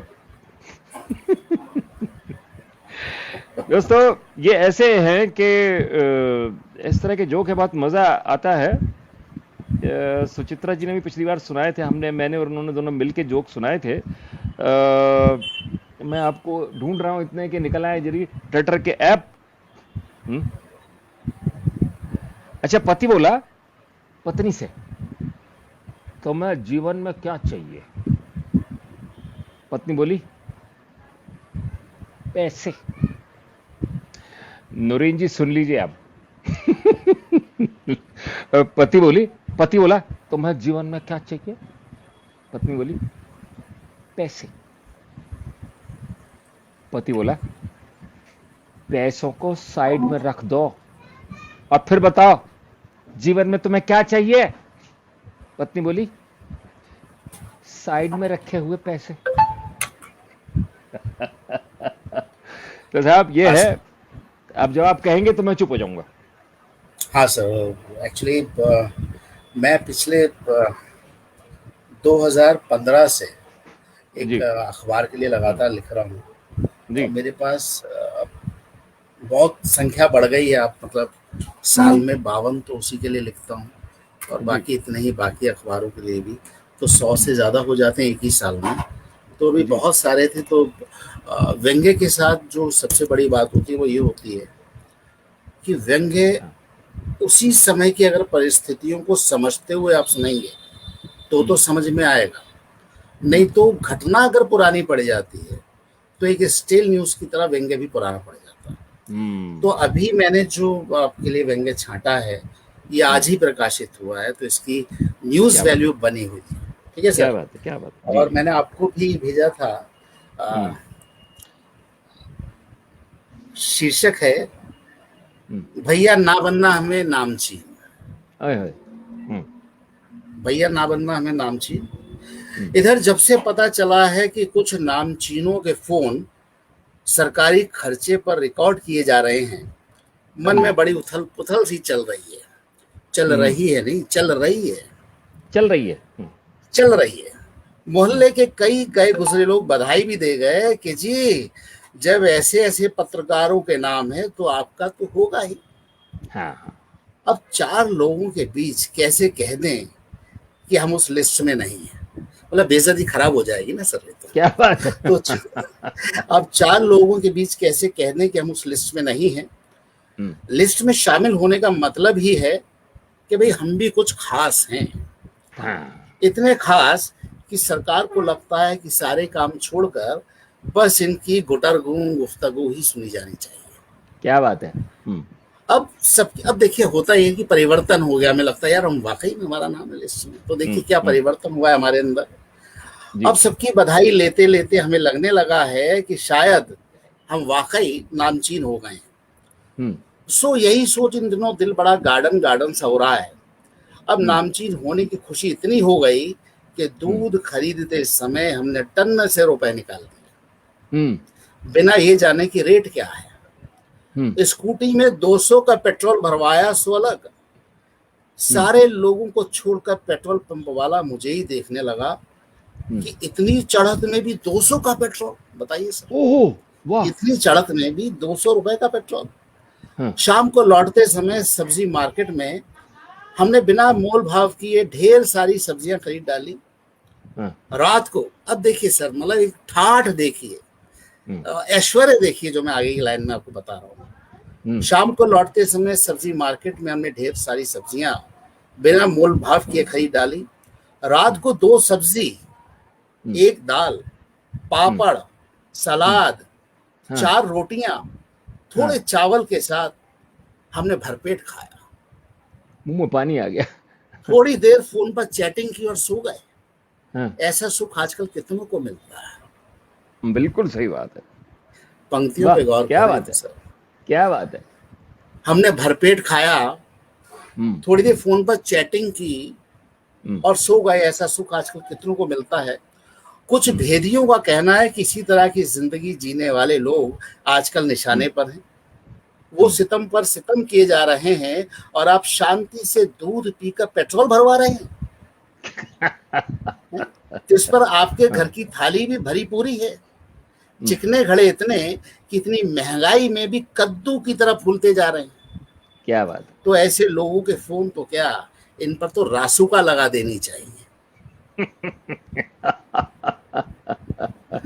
बहुत बढ़िया, वो बहुत बात और बढ़िया। है, वो हाँ, बात और है कि सरकार कहती फिर रही है, अगेन रही ने रही।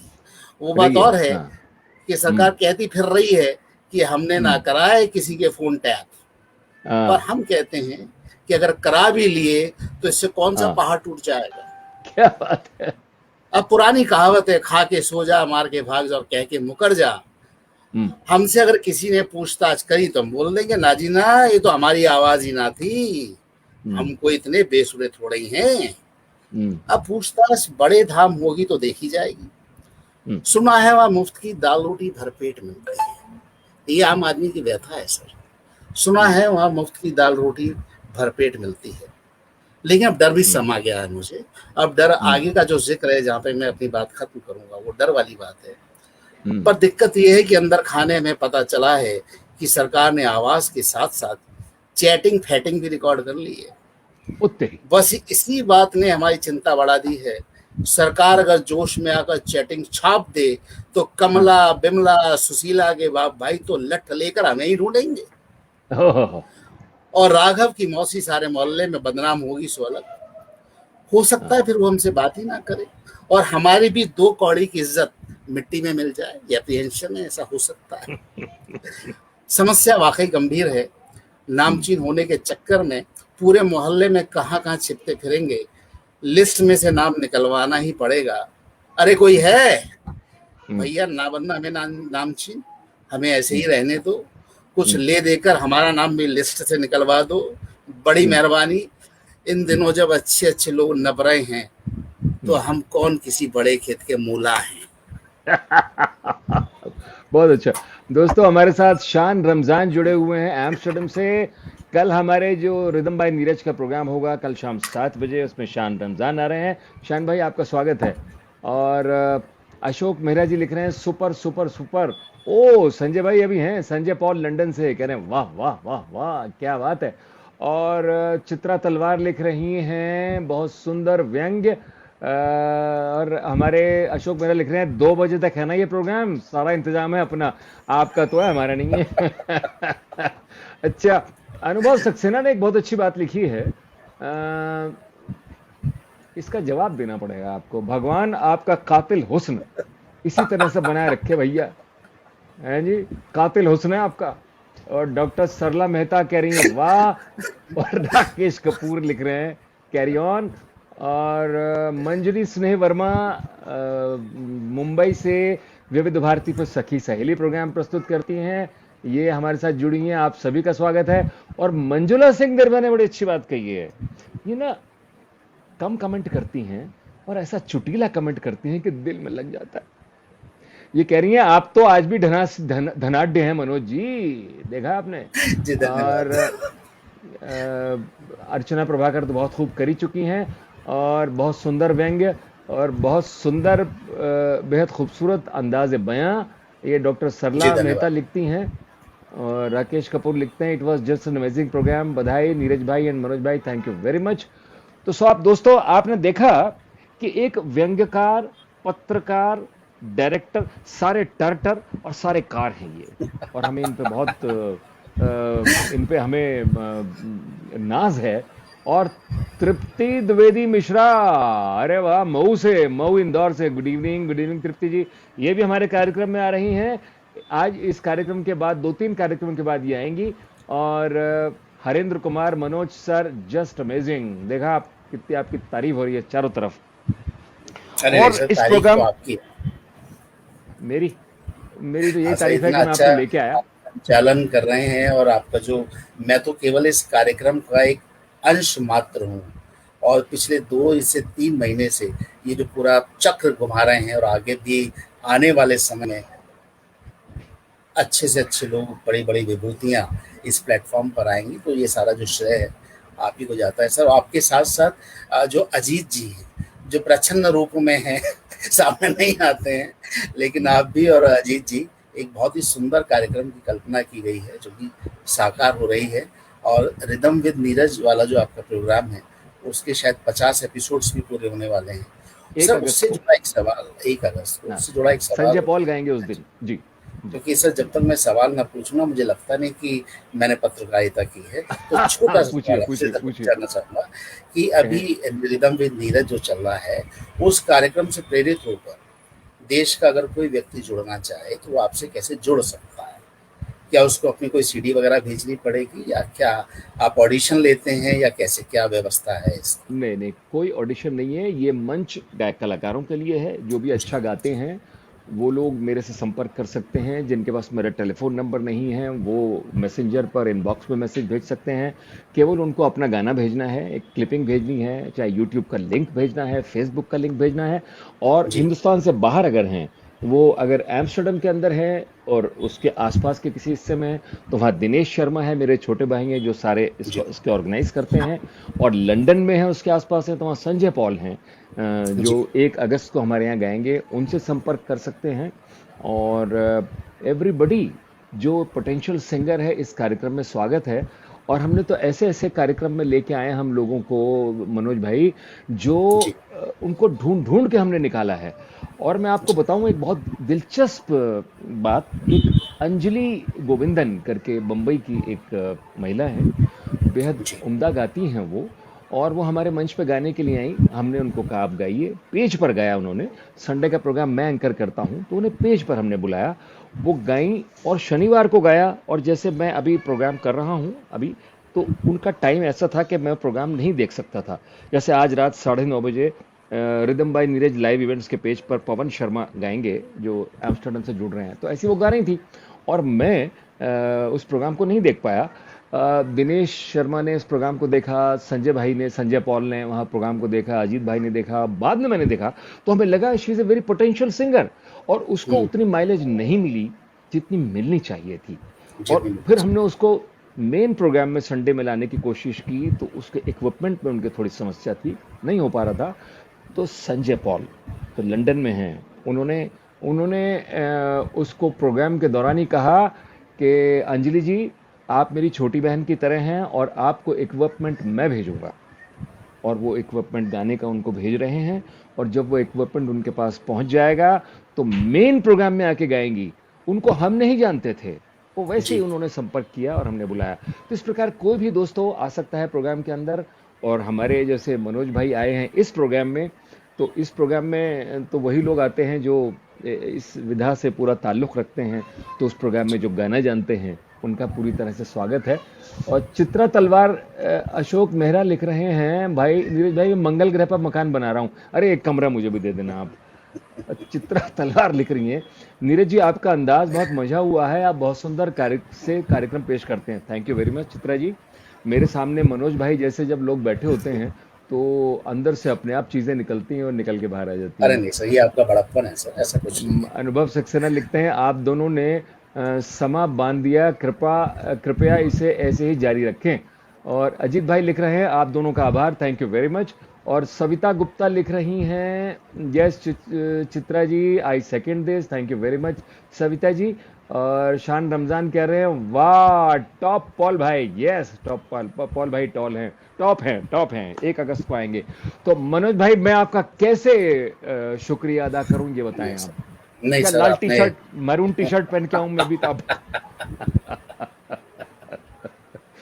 आपकी पसंदीदा है लाल और मैरून, मैं जानता हूं। जी और सर। मैं आपका कैसे शुक्रिया अदा करूं। अरे मैं सर, आपने आपके मुझे आने के अवसर लिए, दिया सबसे बात करने का, इसके लिए आपका बहुत-बहुत धन्यवाद सर। ये आपकी योग्यता है।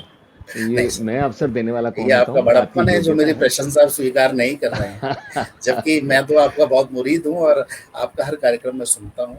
और आज मैंने थैंक यू आपसे वेरी चर्चा मच। के दौरान कहा भी था कि जो वाणी की सौम्यता है, जो बंधापन है आवाज़ का, वो कभी आपका बिखरता नहीं है। तो थैंक यू वेरी सीखने को मच। बहुत मिलता है सर आपसे। ये सब आप लोगों की बदौलत है। इतने अच्छे अच्छे जी, लोग आते हैं, तो मेरा भी दिल करता है और दिल से आवाज़ निकलती है अंदर से। जी सर। तो इससे पहले कि इस कार्यक्रम को हम समाप्त करें, मनोज भाई आप वेट कीजिएगा। दोस्तों, इससे पहले कि इस कार्यक्रम को समाप्त करें, मैं आपको बता दूं, 31 जुलाई को हमारे साथ जुड़ रहे हैं जयवर्धन, जाने माने लेखक, नाटककार, निर्देशक और अभिनेता जेपी सिंह साहब। जेपी सिंह जुड़ेंगे हमारे इस कार्यक्रम से। और 19 किताबें उन्होंने लिखी हैं, 27 किताबें कुल लिखी हैं, बाकी की बच्चों की मिला के, और वो अपने अनुभव आपके साथ साझा करेंगे। आप ज़रूर जुड़िएगा। और सविता गुप्ता लिख रही हैं, आई हैव एक का लाइव और करके एक साथ ही शुक्रिया करना। एक आई का लाइव करके एक साथ शुक्रिया करना। मेरे समझ नहीं आया, एक साथ तो शुक्रिया कर दूंगा, ये बात मेरी समझ में नहीं आई। अच्छा, डॉक्टर रमाकांत शर्मा जुड़े हैं। आपको प्रणाम, आपको नमस्कार डॉक्टर साहब। आप कार्यक्रम में आपका स्वागत है, आप आए, मुझे बहुत अच्छा लग रहा है। तो मनोज भाई, मैं आपका आने के लिए शुक्रिया अदा करता हूं, आपको ढेर सारी शुभकामनाएं देता हूं। आप जैसा नौजवान युवा पत्रकार, व्यंग्यकार, लेखक, निर्देशक जो है, वो इस कार्यक्रम को जिस तरह से आप काम कर रहे हैं, मेरी समस्त शुभकामनाएं।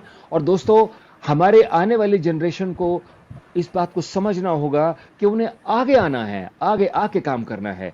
और ये जो कार्यक्रम है, ये एक तरह का डॉक्यूमेंटेशन है, और इस डॉक्यूमेंटेशन के अंदर बहुत से लोग हमारे आए और अनुभवी लोग आए, उन्होंने अपनी अपनी बातें कही, और ये आज मनोज भाई ने कहा है, ये डॉक्यूमेंटेशन हो गया। आज रात को ये यूट्यूब पे चला जाएगा, आप लोग देख सकेंगे। और आप लोगों का कार्यक्रम में जुड़ने के लिए धन्यवाद। अपना ध्यान रखिए, मास्क लगाइए, सैनिटाइजर का इस्तेमाल कीजिए और सोशल डिस्टेंसिंग रखिए। लेकिन इस कार्यक्रम में तो वर्चुअल है, इसमें आने में सोशल डिस्टेंसिंग की कोई प्रॉब्लम नहीं है, आते रहिए। Thank you very much. Manoj भाई, आपका भी बहुत बहुत। और ये अर्चना प्रभाकर लिख रही हैं, इनका एक लाइव और हो जाए। अच्छा, सविता गुप्ता ने कहा इनका एक लाइव और हो जाए। अरे बिल्कुल, इनको पूरी तरह से लाइव कर देंगे हम, चिंता नहीं करें आप, बिल्कुल बुलाएंगे दोबारा। मनोज जी, आपका भी बहुत बहुत धन्यवाद। मंजुला सिंह निर्भय लिखती हैं, अर्चना प्रभाकर लिखती हैं, आप दोनों को इतने सुंदर कार्यक्रम के लिए साधुवाद। थैंक यू अर्चना। और ये अर्चना, मैं आपको सच बता रहा हूं, आप जैसे अद्भुत प्रतिभाओं के इस कार्यक्रम में आने से इस कार्यक्रम की शोभा और बढ़ जाती है। ये हमारे श्रद्धेय स्वर्गीय विष्णु प्रभाकर जी की सुपुत्री हैं, मैं प्रणाम करता हूं उनको, और आपका आने के लिए साधुवाद और धन्यवाद करता हूं। कपिल कौशिक है, युवा पत्रकार को नमन। और डॉक्टर रमाकांत शर्मा कह रहे हैं बहुत सुंदर, वाह वाह। और ये लिखते हैं कमाल का संचालन, धन्यवाद डॉक्टर साहब। ये तो आप जैसे जो हमारे मित्र आते हैं, कार्यक्रम में शामिल होते हैं, जुड़ते हैं, और मनोज भाई जैसे लोग यहाँ पर आते हैं, कार्यक्रम की शोभा बढ़ाते हैं, तो ये उसका कमाल है। और डॉक्टर सरला मेहता कहती हैं मजा आ गया डॉक्टर साहब, आपके आने से मजा आ गया, और आपकी फोटो देखकर तो और भी मजा आ रहा है। और ये हमारे पहाड़ों में बैठे हुए जो है नौरीन शर्मा, मनोज शर्मा, इन्हें कहाँ चले गए पता नहीं। ठीक है दोस्तों, तो फिर हम मिलेंगे अगले शनिवार को रात को 8 बजे जेपी सिंह साहब के साथ। जयवर्धन। तब तक के लिए विदा दीजिए, मनोज भाई के धन्यवाद के साथ साथ। मनोज भाई रुकिएगा, धन्यवाद आपका, धन्यवाद आपका बहुत बहुत। Take care of yourself. Doctor Ramakant Sharma लिख रहे हैं आकाशवाणी जीवित है। यस डॉक्टर साहब, I am a product of All India Radio. मेरी पैदाइश ऑल इंडिया रेडियो में हुई है, और मैं ऑल इंडिया रेडियो के लिए कुछ भी करता आया हूं। मैंने टेलीविजन छोड़ दिया है, फिल्म छोड़ दी है, लेकिन ऑल इंडिया रेडियो का नाटक कभी नहीं छोड़ा। और जब तक मेरे अंदर सांस है, तब तक आकाशवाणी के नाटकों को मैं कभी नहीं छोड़ूंगा, क्योंकि आकाशवाणी मेरी जननी है। Thank you very much and see you. Bye bye bye.